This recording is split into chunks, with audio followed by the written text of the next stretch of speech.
Բարև ձեզ, ինձ թավեսի այս թողարկմանը դիտեք։ Թալան թե խրախուսում ընտրություններին ընդառաջ շռայլ պարգևավճարներ են ստացել պետական ապարատում։ Մոտավորապես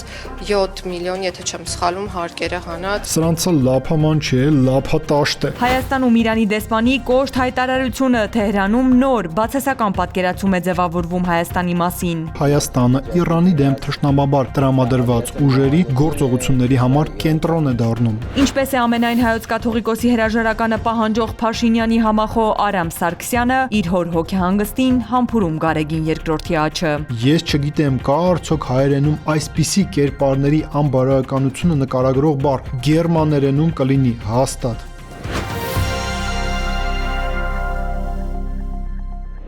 Մինչ վարչապետ Նիկոլ Փաշինյանը կենսաթոշակները բարձրացնելու փոխարեն թոշակառուներին առաջարկում է բիզնեսով զբաղվել, պարզվում է ինքը կառավարության այլ անդամներ, падգամավորներ աստղաբաշխական պարգևավճարներ են ստացել։ Լրատվամիջոցներից հետքն էր պարզել, որ Փաշինյանը մոտ 11 միլիոն 951 հազար դրամ պարգևավճար է ստացել 2025 թվականի առաջին կիսամյակի կատարողականի գնահատման արդյունքային ցուցանիշների համար։ Դրանից բացի մոտ 1 միլիոն 970 հազար դրամ էլ առանձին տողով է պարգևատրվել։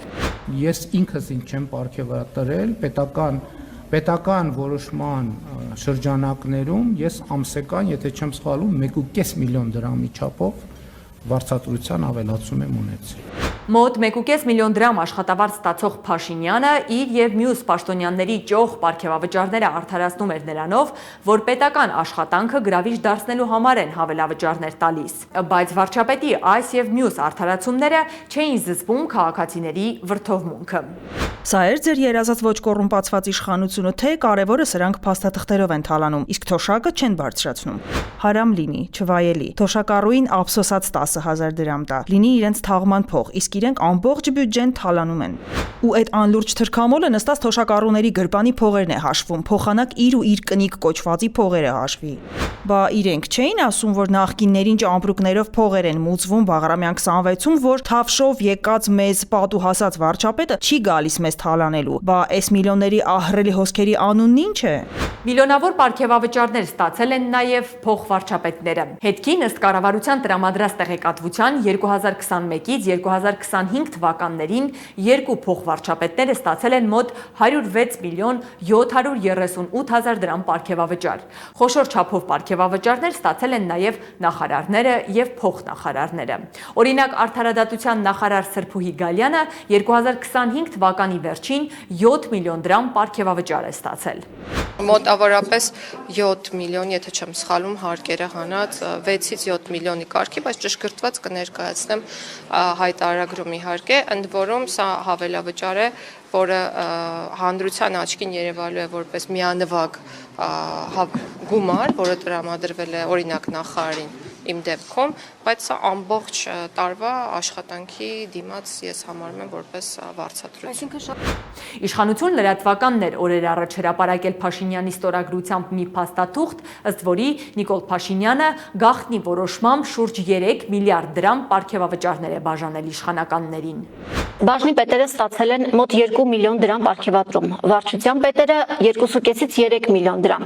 փոխնախարարները 3.5-ից 4.5 միլիոն դրամ, նախարարները 6-ից 7 միլիոն դրամ։ Ու մինչ պաշտոնյաների մի մասը հրապարակում է աստղաբաշխական պարգևատրումների չափը, մյուս մասն էլ նախընտրում է թվեր չհրապարակել։ Այդուհանդերձ քաղաքացիները չեն հասկանում, թե ինչի համար են իշխանականները ստացել այս ճոխ պարգևատրումները։ Սրանցը լափաման չէ, լափատաշտ է։ Նիկոլականներ, սա էլ լափեք ու շարունակեք վերացնել հայոց պատմությունն ու պետականությունը այս տեմպերով, որ գնա մոտ ապագայում պարգևավճար եք ստանալու ադրբեջանական մանաթով կամ թուրքական լիրայով։ Մի պահ պատկերացրեք, ինչ վայնասուն կբարձրացնեին, երբ այս նույն թվերը ստանային ու նույն ամբռնազբոս հայտարարություններն անեին արդարադատության նախկին նախարարները։ Կներեք, բայց գալու է մի օր, որ Գալյանն ու մյուսները մեր հաշվին քերած այս տներն ու միլիոնները կոպեկ առ կոպեկ վերադարձնելու են ժողովրդին։ Թալան միջև վերջ, մի հատ ծափ տվեք, հպարտ քաղաքացիներ։ Դե բավական է բողոքեք պաշտոնյաների միլիոնավոր դրամների տոնական պարգևավճարներից։ Իրենք ինչ մեղք ունեն, որ իրենց գլխում պարգևավճարը, իսկ ձեր գլխում աղքատություն։ Թող ձեր գլխում լինի պարգևավճար, դուք կստանաք այդ պարգևավճարը։ Պարգևավճարների հարցում շռայլ են եղել նաև Երևանի քաղաքապետարանում։ Ամանորին աննախադեպ չափերի շուրջ 635 միլիոն դրամի 13-րդ աշխատավարձ եւ պարգևավճարներ են ստացել Երևանի քաղաքապետարանի աշխատակազմում։ Խոշոր չափի պարգևավճարներ ստացել են նաև ազգային ժողովի падգամավորները։ Ամսական մոտ 600,000 դրամ աշխատավարձ եւ աշխատանքային ծախսերի համար էլ ամսական 250,000 դրամ ստացող падգամավորները 2025-ի տարեվերջին 2025 թվականի առաջին կիսամյակի ամիսների համար 3 միլիոն դրամ են ստացել։ Ըստ ազգային ժողովի այս որոշումը լուծում է ազգային ժողովում ցածր վարձատրության խնդիրը։ Մինչդեռ կարծիքներ կան, որ աստղաբաշխական չափի այս պարգևավճարները նախընտրական կաշառք են։ Պարզ է, որ այն թվերը, ինչի մասին որ խոսվում է, ենթադրում են, որ այո, ունի նախընտրական տրամաբանություն, թեև չի բացառվում, որ դա նաև հակառակ էֆեկտ ունենա բոլոր նրանց կողմից, ովքեր չեն ստացել։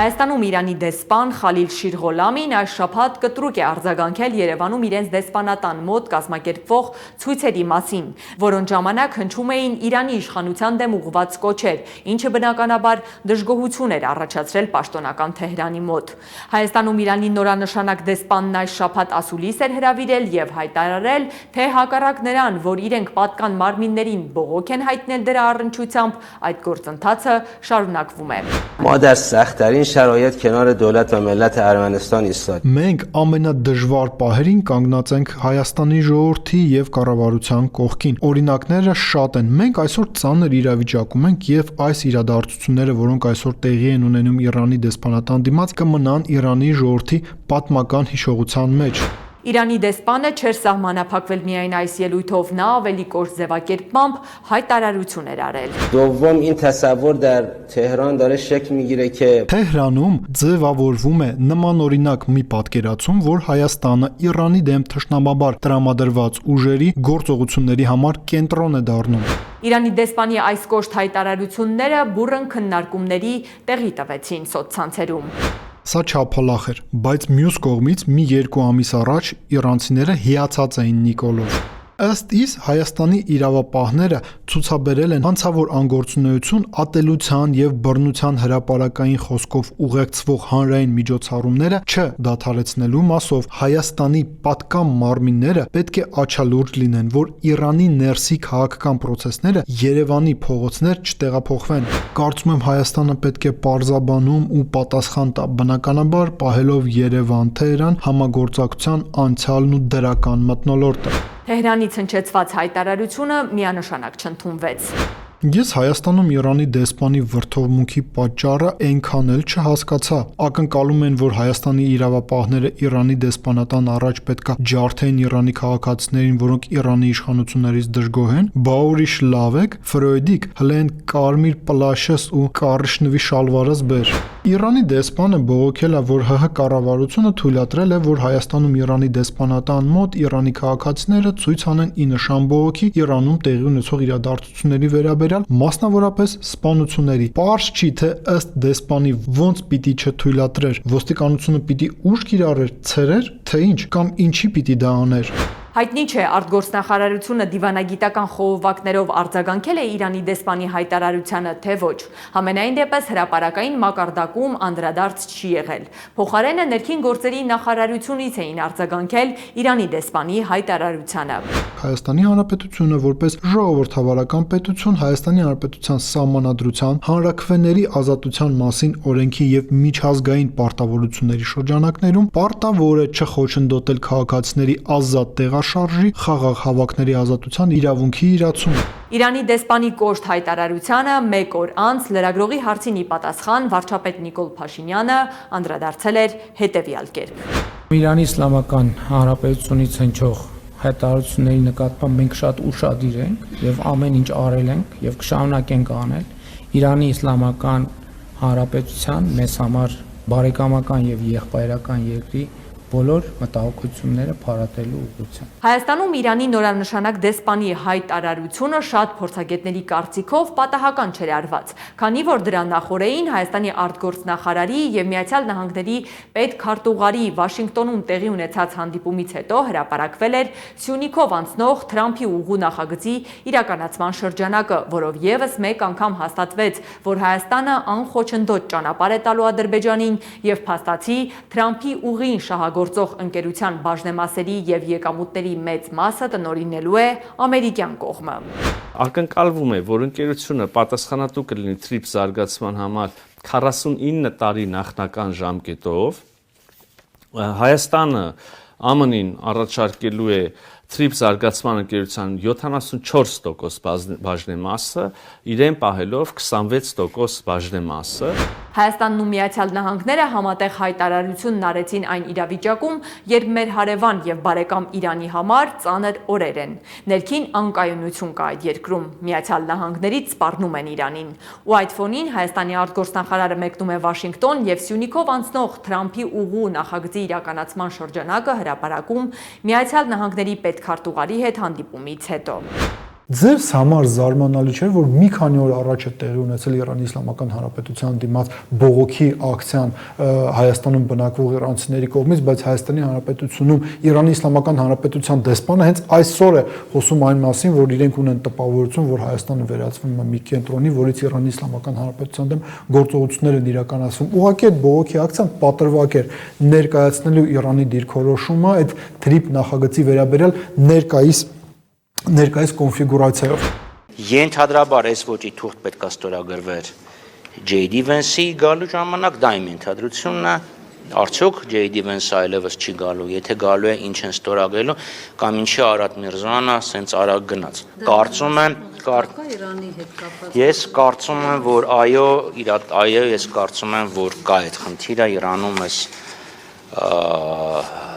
անորոշությունների եւ ռիսկային ֆոնի վրա է դա տեղի ունեցել, հիմա չգիտենք։ Կարծում եմ, այո։ Պաշտոնական Թեհրանը բազմիցս հայտարարել է, որ դեմ է Հայաստանի սահմանների փոփոխությանը։ Հայաստանում Իրանի դեսպանն այս մամուլի ասուլիսի ժամանակ էլ վերահաստատեց իր պետության ավելի վաղ հայտնած դիրքորոշումը, ընդգծելով նաև, որ դեմ են այս տարածաշրջանում Միացյալ Նահանգների ներկայությանը։ در مورد این مسیری که با امریکا توافق شده Ամերիկայի հետ ձեռք բերված պայմանավորվածության վերաբերյալ մեր դիրքորոշումը շատ հստակ է։ Մենք մեր հայ գործընկերներին ասել ենք, որ ձեզ վստահում ենք, բայց մենք չենք վստահում Ամերիկային եւ մենք մտահոգված ենք, որ Ամերիկան կարող է այս պրոյեկտը օգտագործել իր անվտանգային քաղաքականության շրջանակներում։ Քաղաքագետ Ալեն Ղևոնդյանը Իրանի դեսպանի հայտնած քաղաքական դիրքորոշումը Հայաստանի համար վտանգավոր է համարում։ Իրանը մեր հարավային սահմանն է, մենք Իրանի միջոցով ստանում ենք ապրանք, իսկ եթե սահմանը փակվի, դեպ Իրանի օդային տարածքը արդեն փակա, եթե ցամաքայինը փակվի, այդ ինչա նշանակում, որ Հայաստանը սկսելու է շատ ավելի մեծ ժողովրդության դոզայով Ադրբեջանի ու Թուրքիայի հետ վարելու քաղաքական։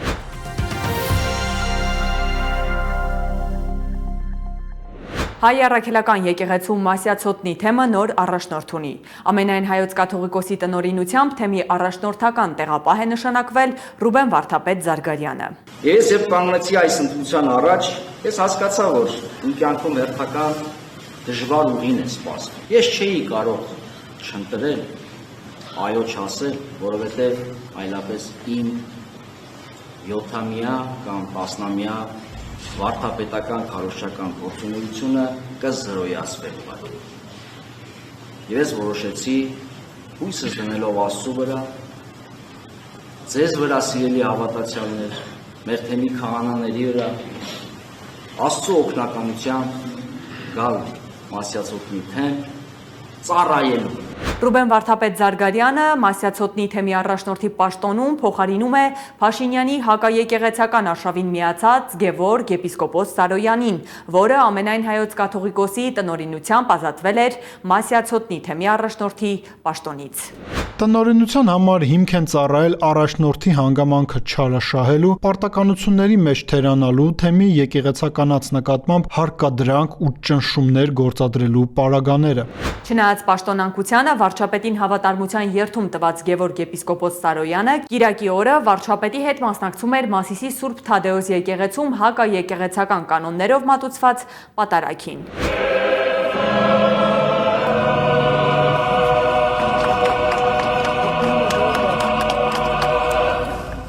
Ինստաֆեսի նկարահանումներից հետո ուրբաթ օրվա երկրորդ կեսին հայտնի դարձավ, որ Արմավիրի մարզի դատարանը բավարարել է Գևորգ եպիսկոպոս Սարոյանի միջնորդությունը եւ կիրառել հայցի բավարարման միջանկյալ միջոց։ Դատարանի որոշմամբ Գևորգ եպիսկոպոս Սարոյանը կվերականգնվի Մասյացոտնի թեմի առաջնորդի պաշտոնում, մինչև վերջնական դատական ակտի հրապարակումը։ Լուրը Facebook-ի իր էջում ներկայացրել է նաեւ Նիկոլ Փաշինյանի կաբինետի նախարարներից Գևորգ Պապոյանը, գրելով. Դատարանի որոշմամբ Գևորգ Սրբազանը կվերականգնվի Մասյացոտնի թեմի առաջնորդի պաշտոնում։ Կտրիժ Ներսիսյանի որոշումները առ-ոչինչ են ոչ միայն դե ֆակտո, այլ նաև դե յուրե։ Լուրը հայտնի դառնալու պահին ուղիղ եթերում աշխատում էր Ալֆա Նյուզի ուրբաթօրյա գլխավոր լրատվական թողարկումը։ Հանրայիններն առաջարկել են, որպեսզի կաթողիկոսը զրկի հիմա առաջնորդությունից Արցախի թեմի առաջնորդին, բացեիբաց ես ուզում եմ տեսնեմ ոնց է Նիկոլ Փաշինյանի դատավորը վերականգնելու Արցախի թեմի առաջնորդին Արցախի թեմի պաշտոնում։ Ես եւ Իլհամ Ալիևը շատ ուշադիր հետևելու ենք այդ process-ին։ Շատ պատկերավոր տեսարան գրի։ Այո։ Ինչպես նախորդ հակաեկեղեցական կանոններով մատուցված պատարակները, որոնց մասնակցում էր Փաշինյանը, այնպես էլ Սուրբ Թադեոս եկեղեցունը սակավաթիվ էր։ Դրան մասնակցում էին կառավարության անդամները, իշխող ուժի падգամավորները եւ պետական համակարգի աշխատողները։ Ընդ որում Մասիսում տեղի ունեցած այս պատարակին մասնակցում էին նաեւ այլ բնակավայրերից եկած քաղաքացիներ։ Առավել ուշագրավ էր Վեդի համայնքապետարանի այս աշխատակցի հայտարարությունը։ Ես էլ նոր Հիվանդանոցից եմ պրյամա եկել եմ ստեղ խաբար չեմ ոչի բանից, ինձ էլ չի թույլատրվում որ երկար կայնել սառնում եմ էլի, վիրահատված եմ ես, երկար չեմ կարող կանգնեմ։ Ինչ անեմ, հիմա պահանջվել ասենց, պետք է գամ որպես աշխատող։ Կոմունալի աշխատող ենք, պահանջվել է մենք եկել ենք։ Վեդի կոմունալում։ Այս տղամարդու հարցազրույցը անմիջապես տարածվեց սոցցանցերում։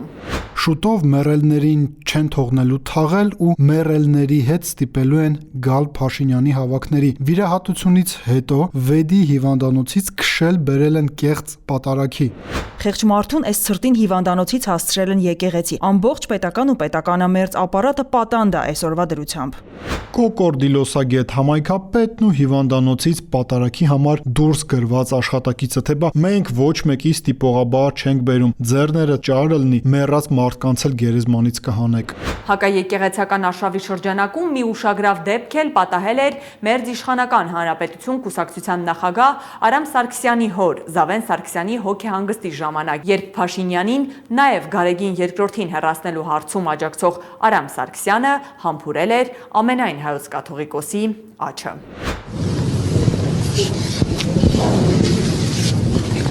Տարածելով այս կադրերը սոցցանցերում քննարկում էին ինչպես կաթողիկոսի քայլը, այնպես էլ Արամ Սարգսյանի արարքը։ Այն պարագայում, երբ նա եւ իր քաղաքական ուժի տարբեր անդամներ միացել են Փաշինյանի հակաեկեղեցական արշավին եւ հայտարարում են, թե Գարեգին երկրորդը պետք է հեռանա։